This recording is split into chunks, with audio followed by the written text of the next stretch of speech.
বেহায়ার মতো নেচে বেড়ায়, তার কোনো বিচার হয় না কেন, এইটা আমরা জানতে চাই। বিয়ের পরে সুযোগ হলে একবার মোবাইল ফোনটা ঘেটে দেখবা বেশিরভাগ মেয়েরা বিয়ের আগে এক ঘাটে নয় 12 ঘাটে পানি খেয়ে বিয়ে করেছে। বোরকাওয়ালি মেয়ে যখন রাস্তাঘাটে প্রেম করে টিকটকে বোরকা পরে নেচে বেড়ায়, তখন সেই মেয়েকে আমার বলতে মনে চায়, ও বন্দি, তোমার উপরে ফিটফাট, ভেতরে পুরোটাই সদরঘাট। আউযু বিল্লাহি মিনাশ শাইতানির রাজীম। ونزلنا عليك الكتاب تبيانا لكل شيء وهدى ورحمة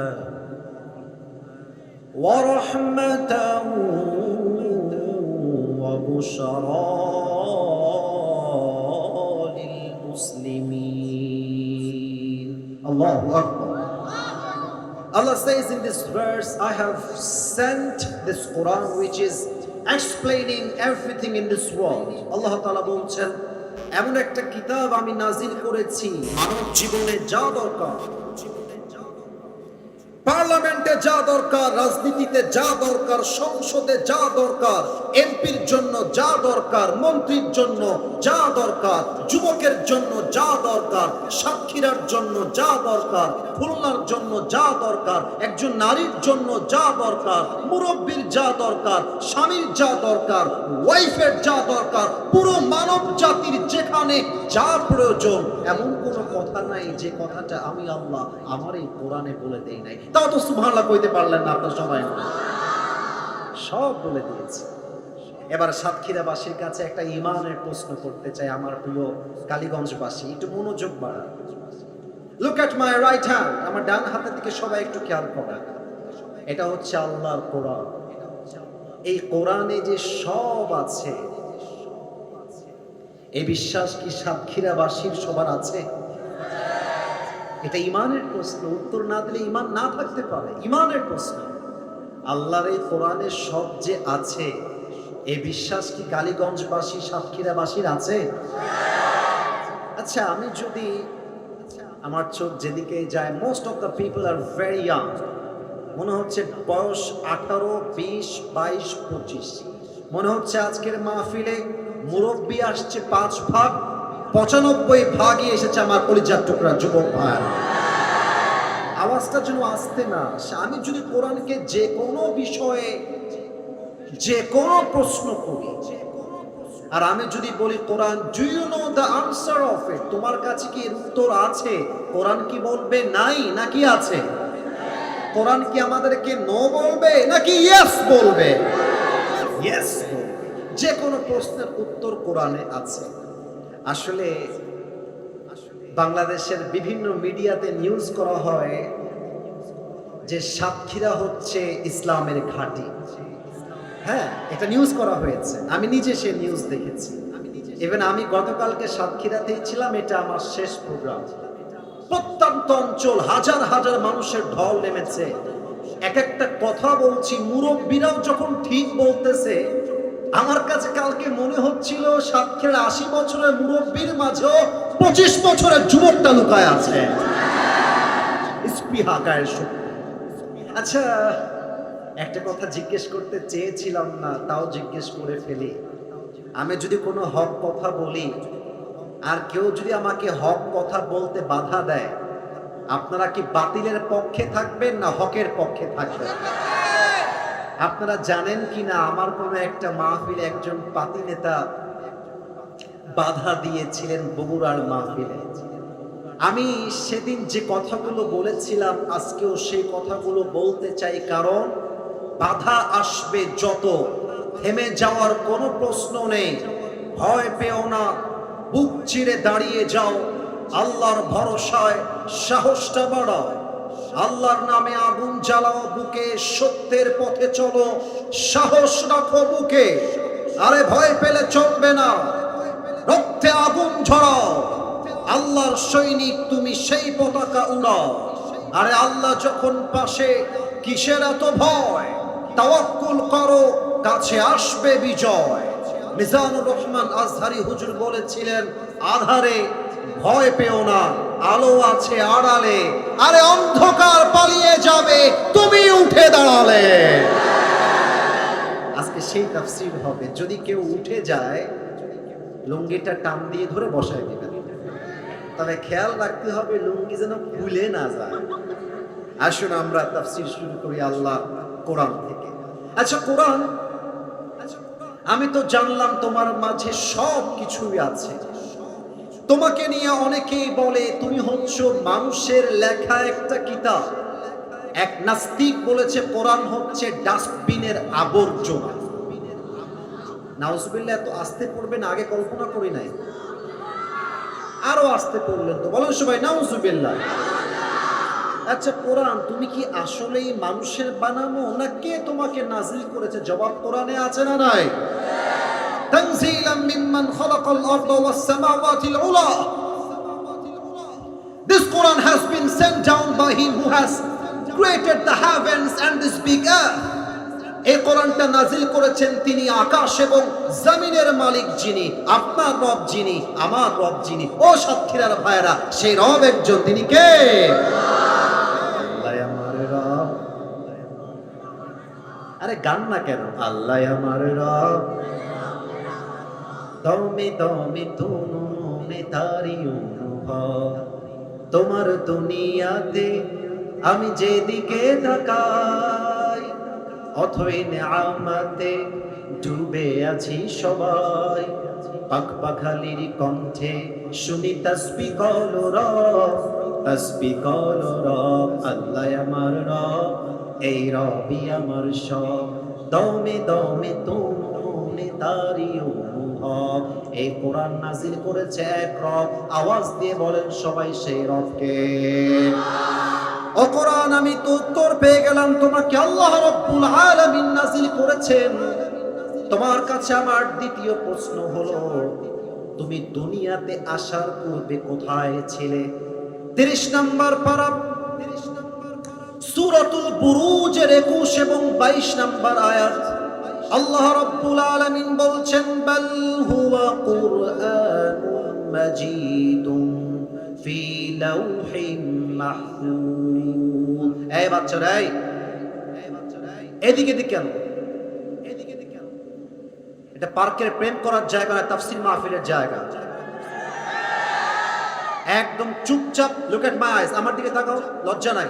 লজ্জা করলে বিয়ে করবা কেমন করে বেটা? এই আমার চোখে চোখ রাখো। এক, যে ডান বাম করবে, উঠে যাওয়ার ট্রাই করবে, ওই শালার জীবনও বিয়ে হবে না। তাকবীর দেন, নারায়ে তাকবীর। বাল হুয়া কুরআনুম মাজিদুন ফি লাউহিম Mahfuz.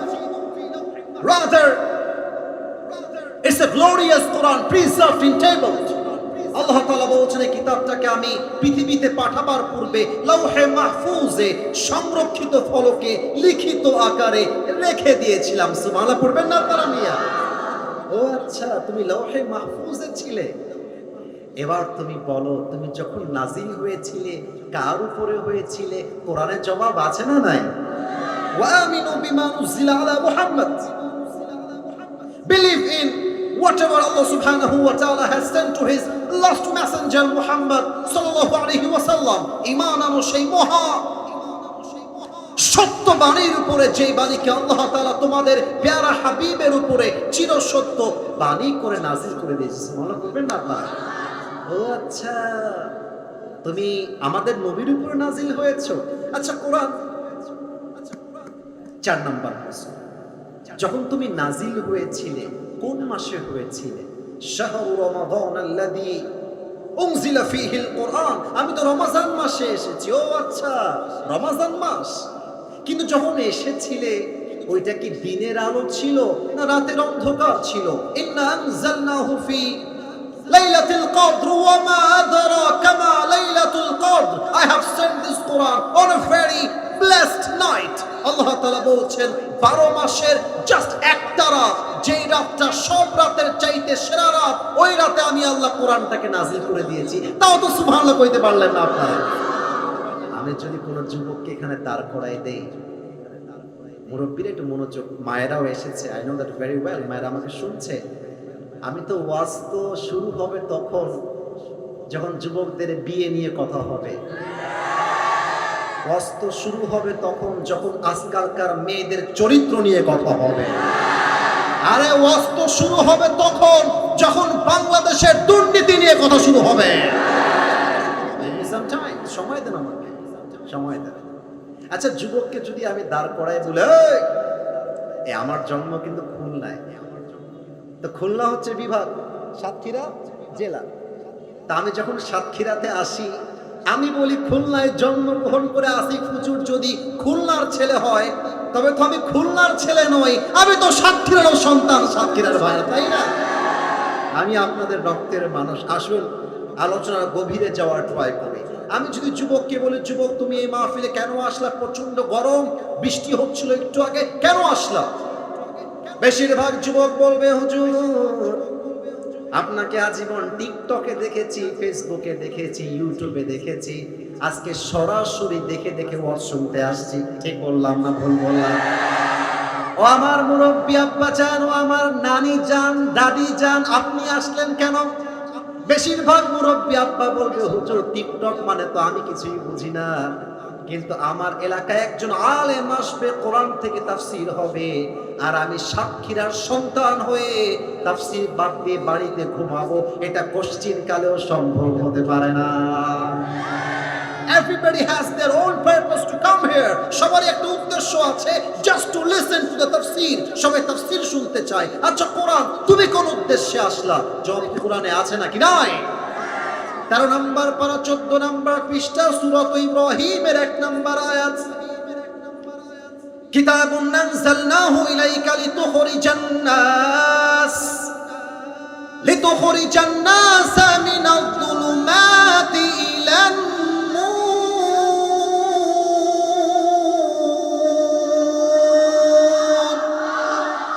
I have sent this Quran to lead the mankind out of darkness into the light. ও নবী, কোরআনটা দিয়েছি একটাই উদ্দেশ্য, আপনি আমার জাহান্নামী বান্দাগুলোকে কোরআন দিয়ে জান্নাতি বান্দা বানাই দিবেন। তাও তো সুবহানাল্লাহ কইতে পারলেন না আপনারা। এবার আসলে একটা প্রশ্ন করি সাতক্ষীরাবাসীকে, যারা বিএনপির লোক আছেন, I respect them, I salute them from my heart. জামাতের লোক যারা আছেন স্বাগত জানাই। স্কুল, কলেজ, ইউনিভার্সিটি, কওমি, আলিয়া সবাইকে আমি ওয়েলকাম জানাই। আমি কোনো দলের লোক নই, এই কোরআনটা দলের নয়, হুদাল লিন্নাস, পুরো মানব গোষ্ঠীর জন্য হেদায়েতের কিতাব হচ্ছে আল্লাহর কোরআন। ঠিক কিনা বলেন? আসল মুসলিম হিসেবে একটা প্রশ্ন করি, পার্লামেন্ট চলবে আল্লাহর কোরআনের আইন দিয়ে, এটা সাতক্ষীরাবাসী চায় নাকি চায় না? কথা না বলি বসবো কেমবেলা, কথা কন, চাই নাকি চাই না? আচ্ছা, কোরআন তোমাকে যদি পার্লামেন্টে নিয়ে যায়, what will be the benefit of Bangladesh? What will be the benefit of the people of Bangladesh? লাভ কি হবে? সাতক্ষীরা শহরের মুজাফফর গার্ডেন এবং রিসোর্টের সামনে দিয়ে একজন মেয়ে রাত 3টার সময় হাঁটতেছে, ওই মেয়ে যে ধর্ষণের শিকার হবে না রাত 3টার সময়, কারো কি কোনো গ্যারান্টি আছে? জোরে না বললে বলছো না, কোনো গ্যারান্টি আমাদের কাছে আছে? কোরআন বলছে তুমি আমাকে পার্লামেন্টে নিয়ে যাও, আমাকে দিয়ে আইন পাস করো, কোন মেয়েকে রাত 3টার সময় ধর্ষণ করবে তো দূরের কথা, ওর দিকে চোখ তুলে তাকাবে এমন কোন বাপের বেটা বাংলাদেশে খুঁজে পাওয়া যাবে না। দ্বিতীয় কথা, মদিনায় যারা গেছেন, উমরাহ করতে যারা গেছেন, আমি অধমকে আল্লাহ তাআলা বহুবার নবীজির রওজার সামনে গিয়ে সালাম পেশ করার তৌফিক দান করেছেন। আমি একটু দোয়া করি আপনাদের জন্য, আমি তো মুসাফির, আমার দোয়া কবুল হলে হতেও পারে। হে আল্লাহ, আমার মায়েরা বোনরা যারা এসেছে, মুরব্বীরা যারা বসে আছে, আমার প্রাণপ্রিয় কলিজার টুকরা যারা এসেছে, আমাদেরকে তুমি জীবনের শেষ মুহূর্তের আগে একবারের জন্য হলেও তোমার নবীজির রওজার সামনে গিয়ে একবার সালাম পেশ করার তৌফিক দিও, পড়ে না আমিন। আমি যখন মদিনাতে আমার ফ্লাইটটা এয়ারপোর্টে ল্যান্ড করলো, রাত বাজে 1 থেকে 2টা, রাত 2টার সময় হোটেলে আসলাম। আমাদের যিনি উমরার আমির ছিলেন, লিডার অফ দ্য উমরা, তিনি আমাদেরকে বললেন যে হুজুর, যতক্ষণ পর্যন্ত আমি না আসবো, nobody can exit from this hotel, বাইরে যাওয়া যাবে না, হোটেলেই থাকতে হবে। কিন্তু ভাইজান, নবীর শহরে গিয়েছি, নবীর রওজার সামনে যদি দাঁড়াইতে না পারি, আপনারাই বলেন তো মনে কি শান্তি লাগে? লাগে না। ওই 2টার সময় বের হয়ে গেছি, কিচ্ছু আমি জানি না যে আমি কোথায় আছি, কোথায় সেই নবীজির রওজা আমি জানি না, আমি বের হয়ে গেছি। কপাল আমার ভালো, বাঙালি একজন যুবককে পেয়ে গিয়েছি, সে আমাকে ডিরেকশন দিল, এভাবে এভাবে যাবেন, সোজা গিয়ে নবীজির রওজার সামনে আপনি চলে যাবেন। বিশ্বাস করেন, নবীর রওজার সামনে যখন দাঁড়িয়েছিলাম সাতক্ষীরার ভাইয়েরা, আমার মনে হয়েছিল আমার গায়ে একটা জান্নাতের হাওয়া বয়ে গিয়েছে। এক অসাধারণ জায়গা।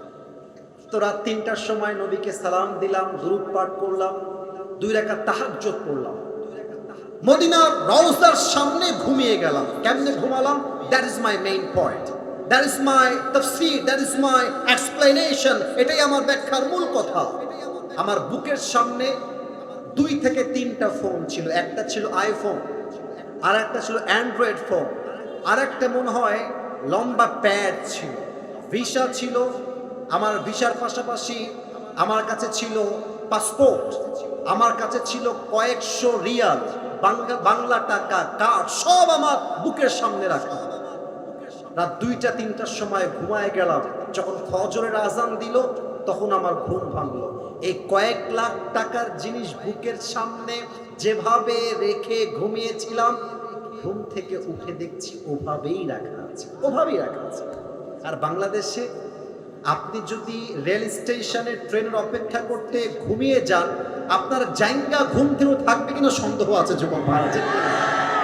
আচ্ছা, চুরিটা হয় নাই কেন? কারণ ওখানে একটা আল্লাহর কোরআন দিয়ে আইন পাশ আছে, আস-সারিকু ওয়াস-সারিকাতু ফাকতাউ আইদিয়াহুমা, চুরি যে করবে cut down his right hand, তার ডান হাত কেটে দাও, তার 2টা হাত কেটে দাও। এটা সৌদি আরবে আইনটা পাশ আছে। একটা আইন পাশ দিয়ে যদি সৌদি আরবের চুরির সংখ্যা এত কমে যায়, বাংলাদেশে যদি এই চুরির আইনটা পাশ হয়ে যায়, আগামীকাল 95 ভাগ চুরি এই বাংলার মাটিতে বন্ধ হয়ে যাবে। ঠিক কিনা বলেন? একটা উদাহরণ দেই, বাস্তবিক উদাহরণ দেই। আচ্ছা, কাকে দাঁড় করাবো? কাকে? Who the person is? কাকে কাকে কাকে? আচ্ছা, এই নীল শার্ট, আপনি দাঁড়ান, দাঁড়ান। আমাকে ইগনোর করছে, ভয়। আরে ভয় নাই বেটা, ক্যামেরার ফোকাস তোমার দিকে যাবে। ও সাতক্ষীরার ভাইয়ারা, তোমার নাম কি ভাইজান? জোরে কতি হবে? লিমন। লিমন ভাইরে কি দেখা যায়? তোমরা কথা না বলে আমি ওয়াজ করি কারে ভাই? দেখা যায় নাকি যায় না? কথা কওয়া লাগবে। নাম হচ্ছে লিমন। এই ছেলেটা হচ্ছে কালীগঞ্জের এক বিখ্যাত পাতি নেতা। আচ্ছা, উদাহরণ, it's not the reality man, উদাহরণ দিচ্ছি। আচ্ছা, পাতি নেতা মানে বোঝেন তো? পাতি নেতা মানে হলো আছে কম, ভাব দেখায় বেশি, বাপের পরিচয় কম দেয়, নেতার পরিচয় দেয় বেশি। এটার নাম পাতি নেতা। তা আমি বলেছিলাম আল্লাহর কোরআন দিয়ে পার্লামেন্ট চলবে। সোনামণি আমার দিকে, ওদিকে কিছু নাই, আমার দিকে। এখন পাতি নেতার গায়ে এই কথা কাটার মতো লেগে গেছে।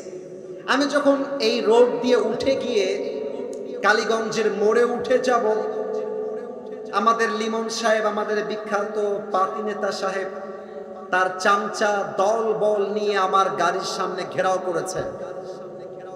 দেখেন আমার দিকে, এবার আমাকে না দেখলে ওয়াজের ডান বাম বুঝবেন না। আমার গাড়ির সামনে কে কে খুব নাকি? আপনাকে মাহফিলে নিয়ে আসলাম, আপনি করবেন 3.5 হাত মাটির কবরের ওয়াজ, আপনি করবেন আকাশের উপরের ওয়াজ, আপনি বলছেন পার্লামেন্ট চলবে আল্লাহর কোরআনের আইন দিয়ে। কাজটা ভালো করেন নাই। তা আমি বললাম, কিরে বেটা, আল্লাহর কোরআন দিয়ে দেশ চলবে, এটা তো কোনো রাজনৈতিক বক্তব্য নয়। আল্লাহর কোরআন দিয়ে দেশ চলবে, এটা তো বাংলার 18 কোটি মানুষের কলিজার দাবি। আমার সাথীরা ভাইরা, হুজুর সমস্যা এক জায়গায় আছে, আল্লাহর কোরআন দিয়ে দেশ চললে আমার চাঁদাবাজি বন্ধ হয়ে যাবে, আমার টেন্ডারবাজি বন্ধ হয়ে যাবে। আর আল্লাহর কোরআন দিয়ে দেশ চললে সুদখোর এমপি হওয়া বন্ধ হয়ে যাবে। হুজুর, এই ওয়াজটা আপনার ভাল লাগে না, আপনি গাড়ি থেকে নামেন।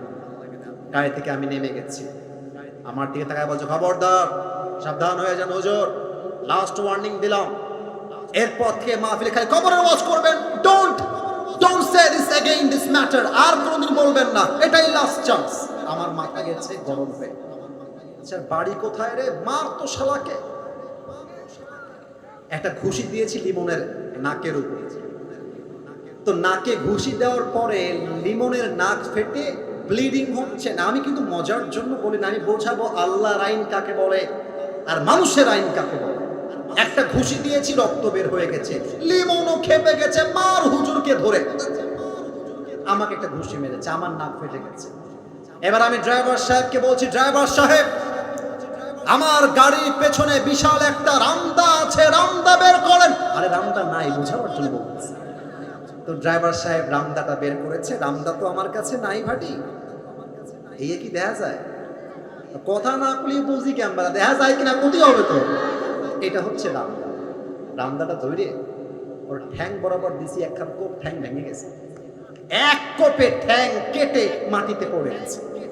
এখন ঠ্যাং যেহেতু কেটে গেছে, এলাকার সব যুবকরা বলছে আসিফ হুজুরকে ধর, মামলা দে, জেলখানায় কল দে, হাজতে কল দে, পুলিশ হেফাজতে আসিফ হুজুরকে পাঠায় দে। পুলিশ চলে আসছে, আমি গ্রেফতার হয়ে গেছি, মামলা হয়ে গিয়েছে, পা কাটার মামলা। পয়েন্ট না বুঝলে কিন্তু খুব ঝামেলা হয়ে যাবে। এবার আমাকে পুলিশ এসে জেলখানায় ভরে দিয়েছে। 7 দিন পরে সাতক্ষীরার জেলা আদালতে আমার বিচার হবে। আমি জজ কোর্টের সামনে আদালতের কাঠগড়ায় আসামি হয়ে দাঁড়িয়ে আছি। জজ সাহেব বলছে, আসিফ হুজুর আপনার চেহারা ভালো কিন্তু চরিত্র আপনার ভালো না। কেন স্যার আমি কি করলাম? আপনি পা কাটলেন কেন? আপনি ওয়াজ করবেন, বাড়ি যাবেন, পা কাটলেন কেন? আপনার বিচার হলো পা কাটার বিনিময়ে 5 বছরের জেল আর 4 লাখ টাকা জরিমানা। এবার আপনাদের উত্তর দেওয়ার পালা। 5 বছরের জেল, আর বিয়ে হবে না। কে এটা? কে? হুজুর? হুজুর না, হুজুর হলে যা, হুজুর হলে যা, সমস্যা নাই। আমি 1 ঘন্টা যাবত আছি, কেউ কিন্তু ডান বাম হয় নাই। আরে আমার তো বিশ্বাস ভোর রাত পর্যন্ত ওয়াজ হলো, একটা যুবক মুরব্বী মাহফিলে মাঠ ছাড়তে পারবে না ইনশাআল্লাহ। 5 বছরের জেল আর 4 লাখ টাকা জরিমানা। এবার সাতক্ষীরাবাসী, আমার গলার টোন নিচু হবে, ঠান্ডা মাথায় বলছি, কাটলাম আমি পা, বিনিময়ে বিচার হলো 5 বছরের জেল আর 4 লাখ টাকা জরিমানা। এটা মানুষের ইনসাফের বিচার। এখন এটা কি আদৌ ইনসাফের বিচার কিনা বোঝার জন্য কালীগঞ্জের বাজার থেকে একটা দাড়িপাল্লা নিয়ে আসেন। দাড়িপাল্লার ডান দিকে লিমনের ডান পাটা রাখেন, আর দাড়িপাল্লার বাম দিকে আমার 5 বছরের জেল আর 4 লাখ টাকা রাখেন। Now this question to the people of Satkhira, to the people of young, প্রত্যেকটা যুবকের কাছে আমার প্রশ্ন, বাম পাশে 5 বছরের জেল, 4 লাখ টাকা জরিমানা, ডান দিকে লিমনের ডান পা। আমি দাড়িপাল্লা যতই টান দেই, দুইটা পাল্লা কি কখনো সমান সমান হবে? উত্তরে তো আসতে বললে ওয়াজ হবে না ভাই, সমান সমান হবে? আচ্ছা 5 বছর না 10 বছরের জেল দিলাম, আচ্ছা 4 লাখ নয় 10 লাখ দিলাম, তাও কি হবে? হবে কেমন করে? আল্লাহর কোরআনের আইন দিয়ে আমারও একখান ঠ্যাং কাটতে হবে, আমার একখান ঠ্যাং কাটেন। আল্লাহ কি বলছে খেয়াল করেন, وكتبنا عليهم فيها أن النفس بالنفس والعين بالعين والأنف بالأنف والأذن بالأذن والسن بالسن والجروح قصاص। আল্লাহ বলছেন চোখের বদলে চোখ, নাকের বদলে নাক, কানের বদলে কান, দাঁতের বদলে দাঁত, হাতের বদলে হাত, পায়ের বদলে পা, জানের বদলে জান। আর এটার নামই তো আল্লাহর কোরআনের সংবিধান। আপনি আমার ডান পা এক কোপ দিয়ে কেটে ফেলেন।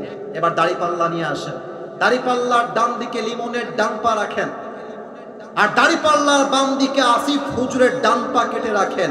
এবার দাড়িপাল্লা টানবেন, দেখবেন দুইটা সমান সমান হয়ে গেছে। কথা ভুল বললাম না ঠিক বললাম? বলেন। এই যে যুবকগুলো বসে আছে, পার্লামেন্ট আইন পাস করা আছে, 18 বছরের আগে কোনো মেয়ে বিয়ে করলে এটা নাকি বাল্য বিবাহ হয়ে যাবে, মেয়ের জামাইকে ধরে জেলখানায় ভরে দেওয়া হবে। আমার প্রশ্ন, আল্লাহর কোরআনের বিধান দিয়ে 18 বছর আগে কোনো মেয়ে বিয়ে করলে যদি অন্যায় হয়ে যায়, তাহলে 17 বছরের যেই মেয়েটা সাতক্ষীরা শহরে বয়ফ্রেন্ড নিয়ে প্রেম করে বেড়ায়, তার কোনো বিচার হয় না কেন? এইটা আমি জানতে চাই সাতক্ষীরার ভাই। 18 বছরের আগে কোনো মেয়ে হালাল ভাবে বিয়ে করলে যদি অন্যায় হয়ে যায়, 16 বছরের যেই মেয়েটা টিকটকে জামা খুলে বেহায়ার মতো নেচে বেড়ায়, তার কোনো বিচার হয় না কেন? এইটা আমরা জানতে চাই। 18 বছরের আগে কোনো মেয়ে বিয়ে করলে যদি বাল্য বিবাহ হয়ে যায়, তাহলে অনেক মেয়ে যে বয়ফ্রেন্ড নিয়ে হোটেলে রাত কাটায়, তার কোনো বিচার হয় না কেন? এইটা যুবকরা জানতে চায়। 18 বছরের আগে বিয়ে করলে যদি অন্যায় হয়ে যায়, তাহলে যেই মেয়েরা আইফোনের আশায় কক্সবাজার যায়, তাদের কোনো বিচার হয় না কেন? এইটা জানতে চায়। ও, তার মানে যেহেতু বিয়েটা কঠিন করা আছে, এটাই প্রমাণ করছে পার্লামেন্ট চলছে আল্লাহর কোরআন দিয়ে নয়, পার্লামেন্ট চলছে আমেরিকা তথা পশ্চিমা সভ্যতার মাধ্যমে। ঠিক কিনা বলেন? এই যে এতগুলো মায়েরা বোনেরা আমার ওয়াজ শুনতে আসছেন, I saw a lot of people, those who are coming from this side. আমি দেখলাম অনেককে, তো দেখলাম বেশিরভাগ বোনদের বেসিক ড্রেস হচ্ছে, মৌলিক ড্রেস হচ্ছে বোরকা, হিজাব, নিকাব। কিন্তু মাথায় রাখবেন, খুব তিতা শুনতে, but I'm so sorry I have to talk about the reality, আমাকে বলতে হবে, না বললে কিয়ামতের দিন আল্লাহ আমার বিচার করবে। দাড়ি আর টুপি রাখলে যেমন হুজুর হওয়া যায় না, বোরকা আর হিজাব পড়লে তেমন দিনদার মেয়ে হওয়া যায় না। পার্কে যত মেয়ে প্রেম করে, তার 80% মেয়ে বোরকা অলিরাই প্রেম করে বেড়ায়।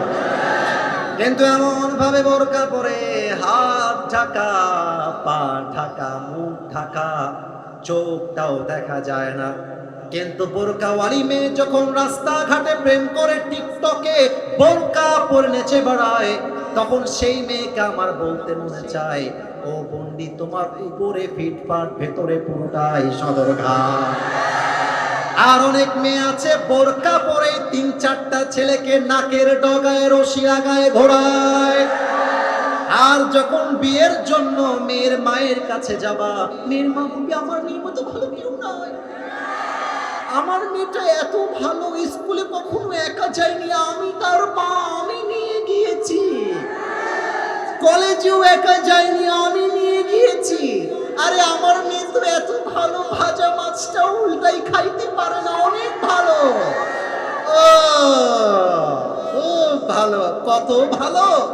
বিয়ের পরে সুযোগ হলে একবার মোবাইল ফোনটা ঘেটে দেখবা, বেশিরভাগ মেয়েরা বিয়ের আগে 1 ঘাটে নয় 12 ঘাটে পানি খেয়ে বিয়ে করেছে। তোমরাও তো ঠিক বলতে যেও না, তোমরাও কিন্তু গভীর মাছের পানে। আমার মনে হয় আজকালকার মেয়েরা বেশিরভাগ ক্ষেত্রে চরিত্রহীন হয়ে যায় তার মায়ের জন্য। আমি জানি এই ওয়াজের জন্য আমার গালি দেওয়া হবে, আমি জানি, আপনারা দিবেন না, মায়েরা দিবেন, আমি জানি। কিন্তু কেন দিবে? কারণ হলো, খেয়াল করেন, আমার মেয়ে